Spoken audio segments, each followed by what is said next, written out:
എന്തായാലും സംസ്ഥാനത്തെ മഴ സാഹചര്യം എന്താണെന്ന് വിശദമായി ഒന്ന് നോക്കാം. സംസ്ഥാനത്ത് അടുത്ത 5 ദിവസം ഒറ്റപ്പെട്ട ശക്തമായ മഴ തുടരാൻ സാധ്യതയുണ്ട് എന്ന് കാലാവസ്ഥാ നിരീക്ഷണ കേന്ദ്രം പറയുന്നു. ഇന്ന് പരക്കെ ശക്തമായ മഴയ്ക്കും സാധ്യതയുണ്ട്.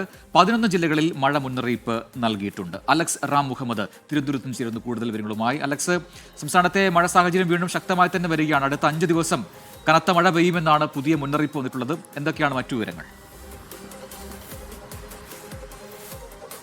പ്രജന, ഈ കമന്റ് ബോക്സിൽ ചോദിക്കുന്നത് പോലെ അങ്ങനെ അവധി നൽകാനുള്ള മഴയൊന്നുമില്ല സംസ്ഥാനത്ത് അടുത്ത ദിവസങ്ങളിൽ എന്നുള്ളതാണ് ആദ്യം തന്നെ പറയാനുള്ളത്. അത് ഒറ്റപ്പെട്ട ശക്തമായ മഴ അടുത്ത 5 ദിവസം തുടരുമെന്ന് കേന്ദ്ര കാലാവസ്ഥാ വകുപ്പ് അറിയിക്കുന്നുണ്ട്. കഴിഞ്ഞ ദിവസങ്ങളെ അപേക്ഷിച്ച്, അതായത് കഴിഞ്ഞ 3 ദിവസം ഒരു ഇടവേള ഉണ്ടായിരുന്നു മഴയ്ക്ക്. അതിനു മുമ്പ് അതിതീവ്രമായ മഴ പലയിടങ്ങളിലും, പ്രത്യേകിച്ച് വടക്കൻ കേരളത്തിലടക്കം ലഭിച്ചിരുന്നു.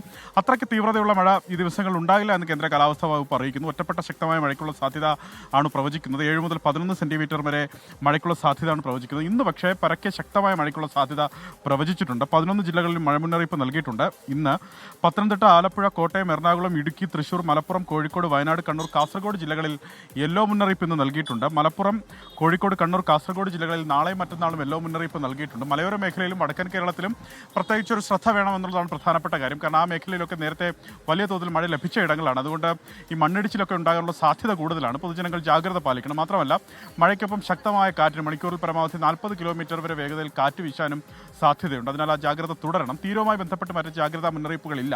കേരള, കർണാടക, ലക്ഷദ്വീപ് തീരങ്ങളിൽ മത്സ്യബന്ധനത്തിന് മറ്റു തടസ്സങ്ങളില്ല എന്നും കേന്ദ്ര കാലാവസ്ഥാ വകുപ്പ് അറിയിക്കുന്നുണ്ട്. പ്രജിത്ത്, യെസ്, അലക്സ് റാമുഹുദാണ് വിശദാംശങ്ങൾ നൽകിയത്. അപ്പോൾ അവധിയില്ല എന്ന കാര്യം അലക്സും കൂടെ പറയുന്നുണ്ട്. അത്തരത്തിൽ ആ രീതിയിലുള്ള മഴയൊന്നും ലഭിക്കില്ല എന്നാണ് കാലാവസ്ഥാ പ്രവചനം. റെഡ് അലർട്ടൊക്കെ വരുന്ന സാഹചര്യത്തിൽ മാത്രമാണ് അവധിയൊക്കെ പ്രഖ്യാപിക്കുക. ആ രീതിയിലുള്ള ഒരു മുന്നറിയിപ്പും നിലവിലില്ല എന്നാണ് പറയുന്നത്. അപ്പോൾ കുട്ടികൾ ഒരുപാട് പേർ അത് ചോദിക്കുന്നുണ്ട്, നാളെ അവധിയുണ്ടോ, മഴയല്ലേ എന്നൊക്കെ. അപ്പോൾ അതിലൊരു തീരുമാനമായിട്ടുണ്ട്. നാളെ അങ്ങനെ അവധി ഏത് രീതിയിലും പ്രഖ്യാപിച്ചിട്ടില്ല.